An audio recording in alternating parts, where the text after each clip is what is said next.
Bonjour chers amis, c'est encore moi Martin, je suis heureux de vous retrouver pour ce mois qui commence, le mois de février, excusez-moi. La guitare est devenue un peu vieille et elle fait beaucoup de bruit. Ça dépend de comment je bouge. Voilà, j'espère que ça va bien passer. Aujourd'hui, je reviens pour parler de notre instrument que nous aimons tous, avec comme fond d'apprentissage les Aïko Langalanga par lesquels nous avons appris. Et puis nous avons débordé sur d'autres guitaristes. Nous avons débordé sur d'autres guitaristes, ainsi de suite. Et voilà, nous revenons encore pour partager quelques petites choses. Alors, le sujet d'aujourd'hui est un peu intéressant. Il tient lieu à une petite polémique qui était née des dernières interviews de Pefeli, quand il a dit, je le paraphrase, hein, bon, peut-être pas avec les mêmes mots, que le rythme de Zaïko, en fait, c'est lui. Et ça créait une polémique parce qu'il y avait plusieurs guitaristes, il y a Matima, il y a Zamwangana, il y a Teddy Soukami, il y a Bapius, voilà. Et ça créait une polémique que moi j'estime être pas assez justifiée. Parce que dans les années 70, même avant, l'accent était souvent mis sur le soliste. Le soliste devait être un grand, dans le sens où il devait avoir beaucoup d'inspiration. Dans les années 70, fin 70, 60, début 70, nous avons eu l'éclosion de nouveaux talents et nos regards se sont focalisés sur deux grands solistes, deux qui allaient devenir grands. Il y a effectivement Oxy Chipaka dans Tuzaina qui était l'un des premiers orchestres des jeunes, parce qu'il ne faut pas oublier qu'il y avait Simba, Keje, et puis dans la foulée, Zaiko est né, et nous avons vu les débuts des Zaiko avec tous ceux qui étaient en même temps des apprenants et en même temps des professionnels, mettons ça comme ça. Et il fallait être, comment dire, fallait posséder un très très très bon guitariste. Là, c'est mon fils qui fait un peu de bruit parce que je suis en train de faire ma vidéo. Et lui doit quitter Jobo pour aller à Cape Town. Voilà, il vient de partir. Voilà. Alors, tout le monde se souvient. Oh là là là là là, ça fait vraiment du bruit. Tout le monde se souvient de toute première chanson de.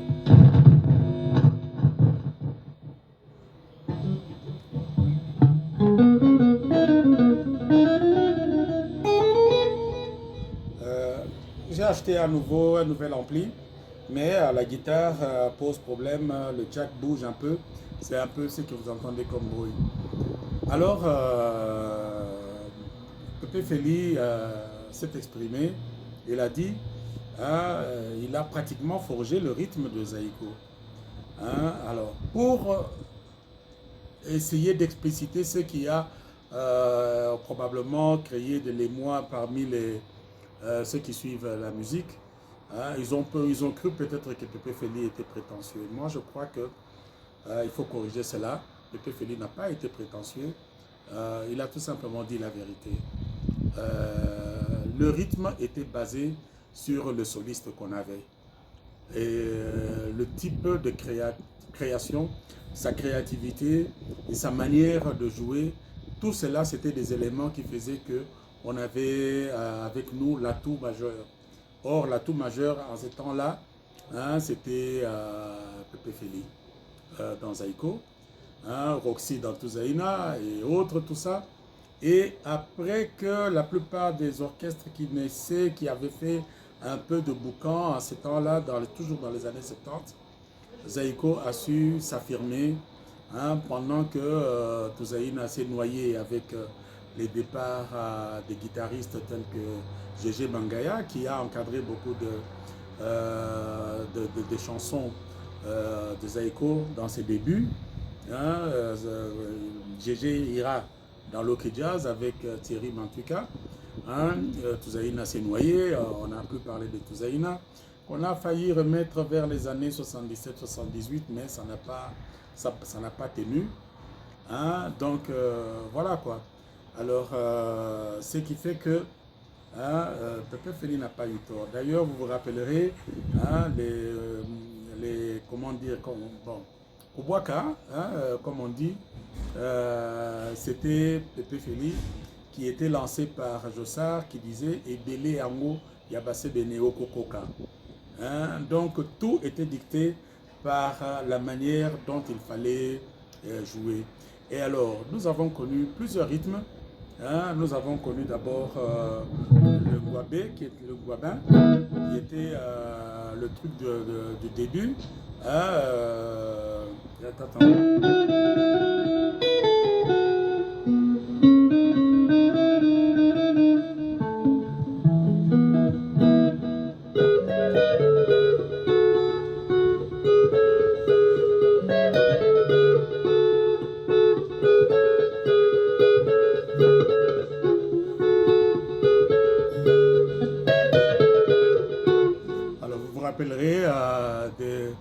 de ces petites choses-là. Ça, c'était le Ngwabin. Et puis, viendra le 6, je crois. Hein, le 6, c'était avec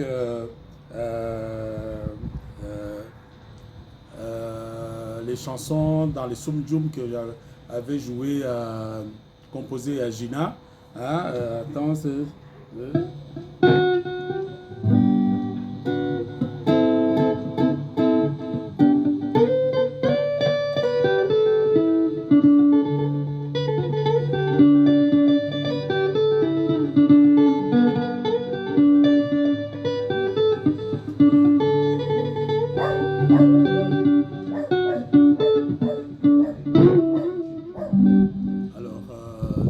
le 6. Et puis, après le 6, viendra le Kavacha.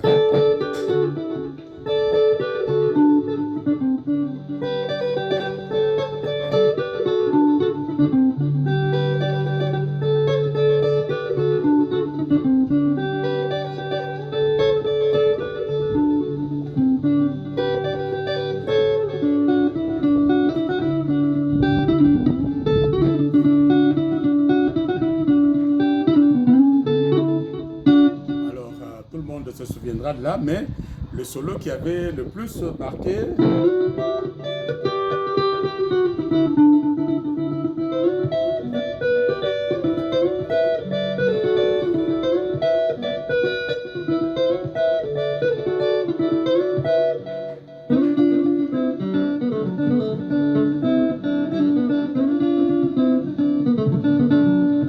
là c'est Pépé Félix qui est en train de prendre des ailes.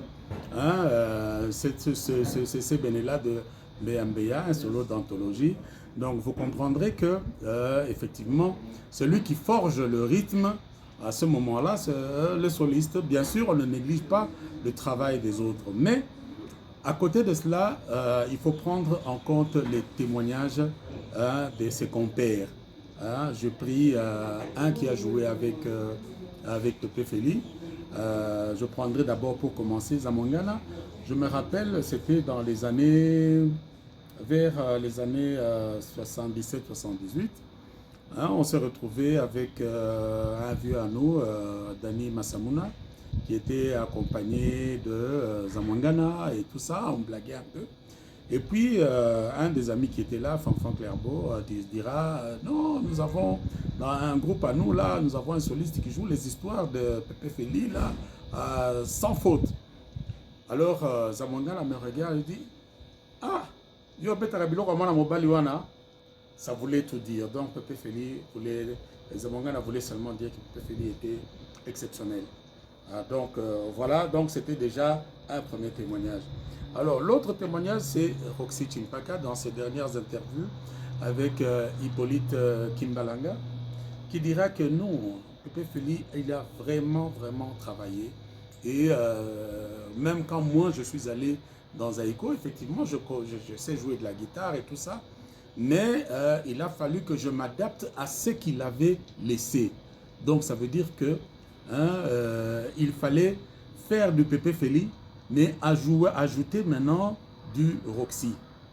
C'est ce qui a été fait parce que la toute première chanson de Roxy dans Zaïko, c'est Amitié.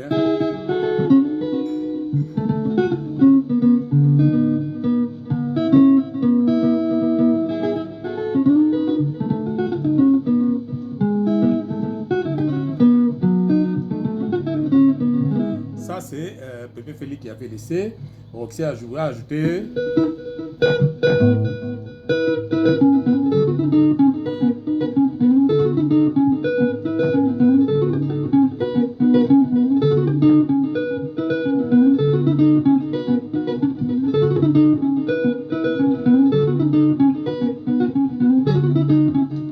Voilà, il y a d'autres histoires qu'il a ajoutées. Donc, Roxy lui-même confirme que non, il est venu pas chasser tout ce que Pépé Feli avait fait pour créer autre chose. Non, il a été dans la continuité, mais il a réussi aussi à insuffler une autre manière de faire le Sébéné, mais dans le fond, on retrouvait toujours le rythme parce que les détenteurs de rythme étaient toujours là, notamment les deux accompagnateurs, Teddy Soukami qui partira, ensuite quand ils vont aller en Europe, il va rester là-bas, et Zamwangana était resté, Bapius était là, Matima était là, donc le rythme pouvait être gardé, même si on sentait une différence dans la touche de Roxy. Alors, moi, sans trop me vanter, je les ai côtoyés tous les deux, puisque c'était des grands amis. Pépé Feli, quand je le voyais jouer, techniquement, avec Roxy, je ne voyais aucune différence. Là où Pépé Feli jouait des arpèges et tout ça, tu voyais directement Roxy mettre son médiator dans la bouche et jouer des arpèges. Alors là, je voyais qu'ils étaient comme des jumeaux. Donc ça c'est mon commentaire à moi, donc ça n'engage que moi. Alors, le dernier de ceux qui ont témoigné, c'est Bapius, toujours chez Hippolyte Kimbalanga. Et je crois dans quelques émissions de Monsieur Larumba. Monsieur Larumba, je ne suis pas encore abonné chez toi, mais je te fais déjà un coucou, comme ça tu sauras que je te suis de temps en temps. Alors, là-dedans, Bapius dira que on a fourni un grand travail pour insuffler d'abord le changement de la batterie pour la machine à Kaouka que nous connaissons tous. Et Pépé Feli a dû travailler dur, il bossait vraiment dur. Et celui qui bosse dur, excusez-moi, je vais essayer de demander un peu qu'on arrête de bruit.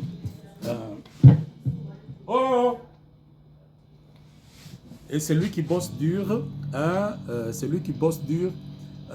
principe, c'est celui-là qui entraîne tout le monde. Donc voilà, c'est les témoignages de... Alors, nous aussi, nous avons eu des petits groupes. Tout reposait en fait sur le pas que le soliste donnait. C'est-à-dire que moi, je suis allé pour aider un ami, parce que j'ai assisté, c'était la sortie de Chatterton. J'ai assisté à la sortie. Et puis, j'ai fait quelques observations à l'ami Vicky Wemba, paix à son âme, qui était le patron de l'orchestre. Et il me dit non, viens essayer de nous aider à arranger et tout ça. Quand je suis allé pour arranger quelques chansons, je donne tout simplement un exemple. La chanson que j'ai trouvée en chantier.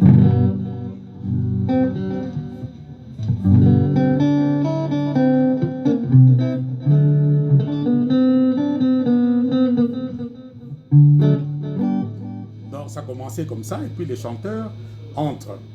Hein, le soliste faisait ceci.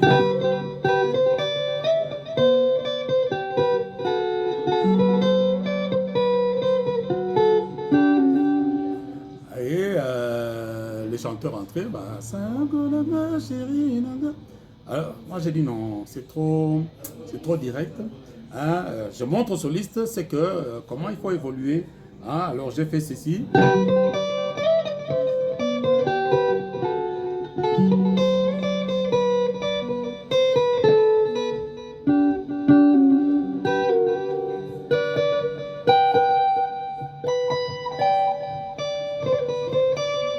Je donnais maintenant le départ pour le chant. Hein, donc,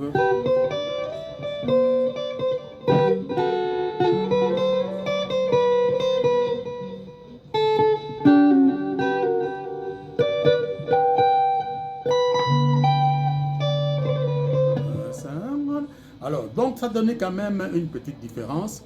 Et la manière dont je suis entré maintenant dans le Sébéné, le soliste s'est vu lui-même déjà déclassé à la prochaine répétition. Il ne s'est pas présenté et il est parti pour de bon. Donc ça veut dire que à cette époque-là, effectivement, celui qui marquait le rythme, c'était effectivement le soliste. Mais on ne néglige pas les autres guitaristes parce que on pouvait trouver que la chanson était déjà pratiquement, la mouture était déjà là. Hein. Maintenant, quand le soliste arrive, c'est lui qui va mettre les coupures, c'est lui qui va peut-être changer certaines choses. Je me rappelle, on parlait de Matima qui parlait de la chanson ici. Je crois que le volume est trop fort.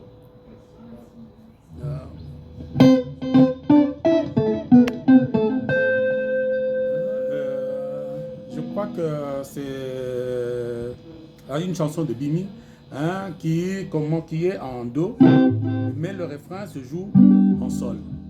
Hein, donc tu vois, la manière de percevoir les chansons par les solistes est un peu différente de ceux qui jouent les accompagnements, parce que l'accompagnateur, il trouve la marche, mais le séquençage de la chanson, hein, elle se fait par le soliste. Voilà à peu près ce que je voulais apporter.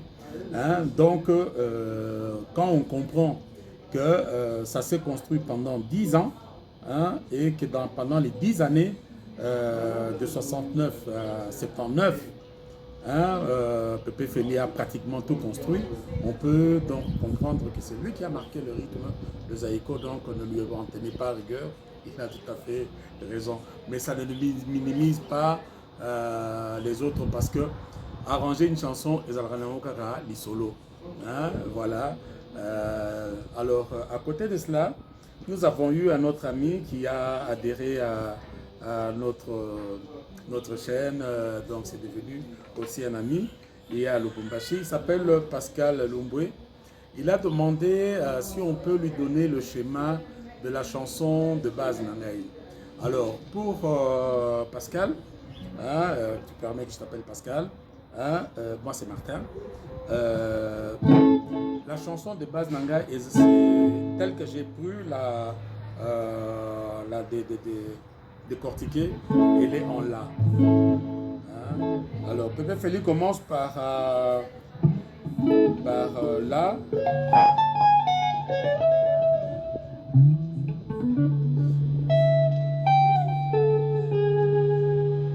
Il y a des choses comme ça là, mais je n'ai pas vraiment retenu ça en mémoire. Chérie.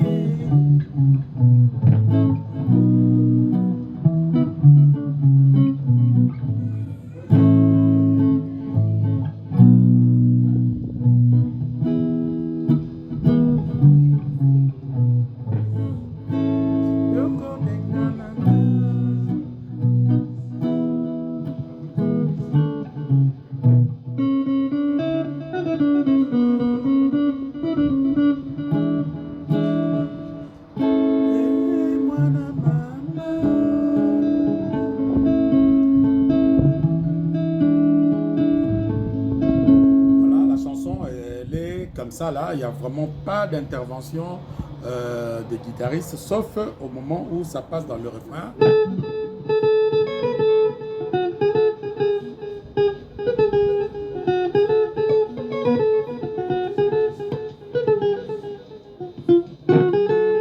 Chérie, comment yangate?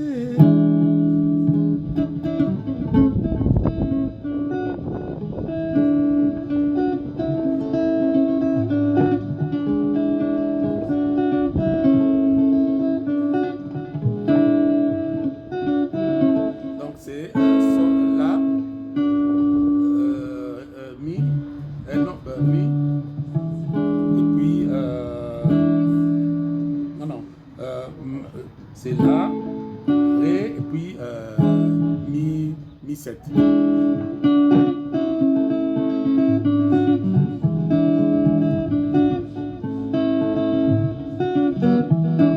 Alors maintenant le C bénin.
Maintenant, il y a d'autres petits de développement là.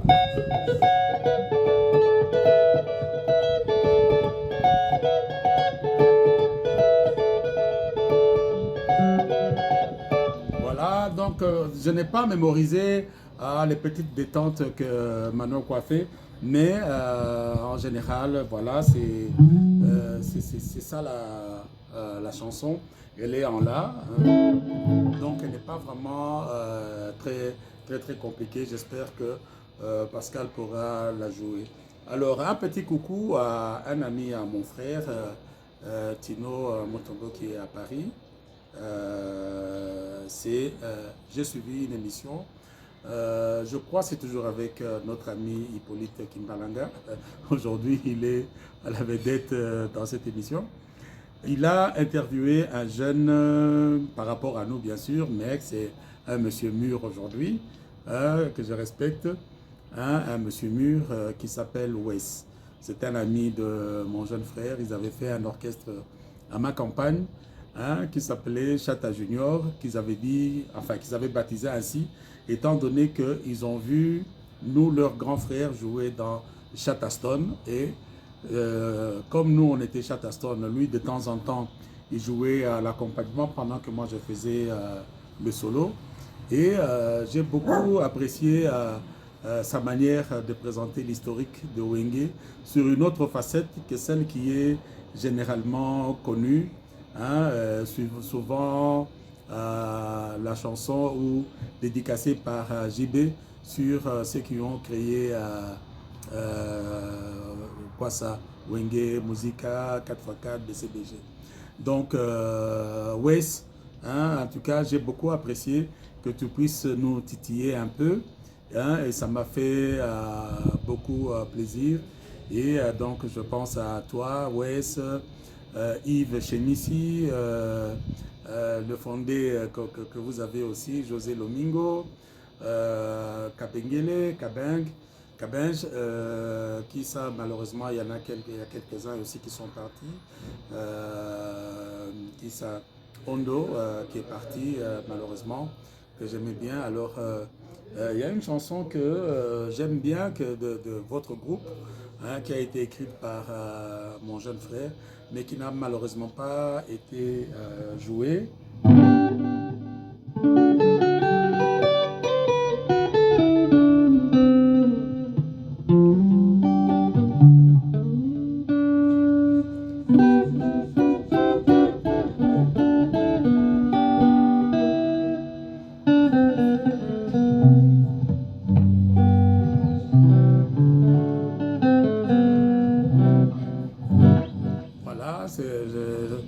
je n'avais pas prévu de la faire, mais en tout cas, j'ai été émerveillé par ce témoignage franc, sans chercher à polémiquer sur l'une ou l'autre chose. Donc, j'ai vraiment beaucoup apprécié. West, où tu es, je t'enverrai cette vidéo, quoi qu'on n'ait pas mis sur Facebook. Mais je saurais quand même te retrouver, même par Yves Chemissi. Moi, c'est Martin, on l'appelait affectueusement Saint-Malo. Voilà, donc voilà. Alors, j'ose croire que je n'ai pas oublié quelqu'un aujourd'hui. En tout cas, je dis bonjour à tous ceux qui nous suivent et à la prochaine. Merci beaucoup.